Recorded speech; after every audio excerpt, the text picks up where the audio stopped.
The action puzzle genre is one that's kind of fallen by the wayside in recent times, which is a real shame, because there's nothing quite like a game that challenges your reflexes and your ability to strategize at the same time. And even though I'm pretty terrible at them, the genre is a favorite of mine, and so that's why today I want to talk about Kickle Cubicle for the NES. Kickle Cubicle was developed and published by Irem and released for the NES in September 1990. Despite the title, it is not an office simulator.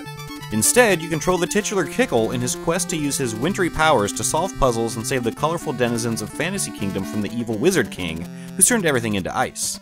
We're talking about a game where a bald kid in earmuffs rescues sentient food and toys from an all-powerful snowman. This is why the NES was so awesome. We need more stuff like this in 2015, man. Anyway, Kickle Cubicle has 67 stages that each take place on a single screen and require you to avoid enemies while collecting dream bags. The stages are broken up into 4 worlds, each with its own boss, and completing all 4 opens up a special world with 30 extremely difficult bonus levels. It gives you a lot to do, and although you can beat it in one sitting if you really want to, your brain will probably be mush afterwards. Kickle's abilities are a lot of fun to use, and the stages are all built very well around what he can do. The B button will freeze enemies, with certain foes turning into ice blocks that can be kicked away. The A button makes an ice pillar, which you'll need in order to stop your kicked blocks, as well as halting the progress of enemies that can't be frozen. Kicking the ice blocks around is a lot of fun too, especially in later levels when you'll be setting up big chain reactions with them. Typically, ice puzzles aren't much fun in other games, but somehow building an entire game around them, and doing it in smart ways, has made Kickle Cubicle a lot of fun to play. You can also use the ice blocks to pick up the game's other collectible, corn dogs. I know they're really popsicles because it's a game all about ice and cold, but come on, those totally look like corn dogs. I really like corn dogs. Corn dogs are really good, you guys. What? Despite Kickle Cubicle's cutesy look, it's actually quite a challenging game. It'll lull you into a false sense of security at first as it eases you into things by throwing softballs at you, but it won't be long before you're clawing at your face in frustration because you're just trying to do one thing and the enemies won't leave you alone and now you need to start the whole level over. That said, the difficulty just feels appropriate for the game because each puzzle's only one screen, so by the time you're starting to get too fed up, you've beaten it and you're moving on to the next thing. The game is paced very well, and since it features a password system, it even makes for a good pick-up and play game. If a puzzle's giving you too much trouble, you can walk away and try it again later. Again, this helps to keep the game from feeling too daunting despite it getting pretty hard later on. And the game looks nice, with simple, colorful graphics and really cute designs.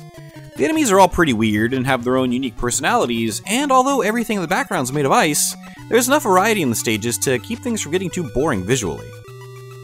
And I know in 2015 we're all tired of white, bald male protagonists in video games, but somehow Kickles stayed pretty charming 25 years later. I also really like all the food people. They're really adorable, and I love their talk sprites. I do have to wonder though, if all the regular citizens are food and Kickle's apparently some kind of snowman, why are the princesses human?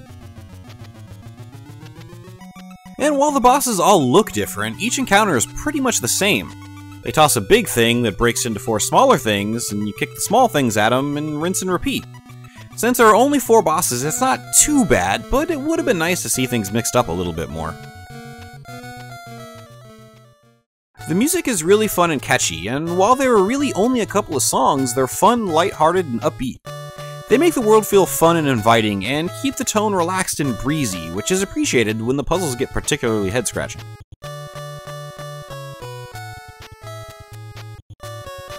Oh yeah, and if you hold the A button on the second controller when you turn on the game, Backlog alumnus Kid Nicky makes an appearance on the title screen, which is totally cool.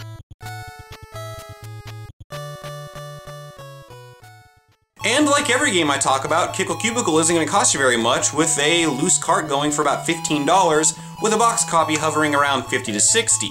And that might seem like a lot for a game like this, but when you consider that equivalent games that are kind of in this genre go for about that much on digital distribution platforms today, it's still a good value. And this is a game that I rented a lot as a kid, and I really loved, and so I just always kind of assumed that it was a rare and expensive game, and luckily I was wrong.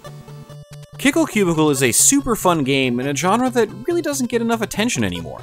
The cutesy art and music are actually the perfect contrast to the game's difficulty, making you want to keep trying rather than giving up in frustration. Everything is balanced extremely well, and as a whole, the game is a very complete and satisfying offering. If you want a game that's going to test your problem solving as well as your reflexes, Kickle Cubicle has your name all over it.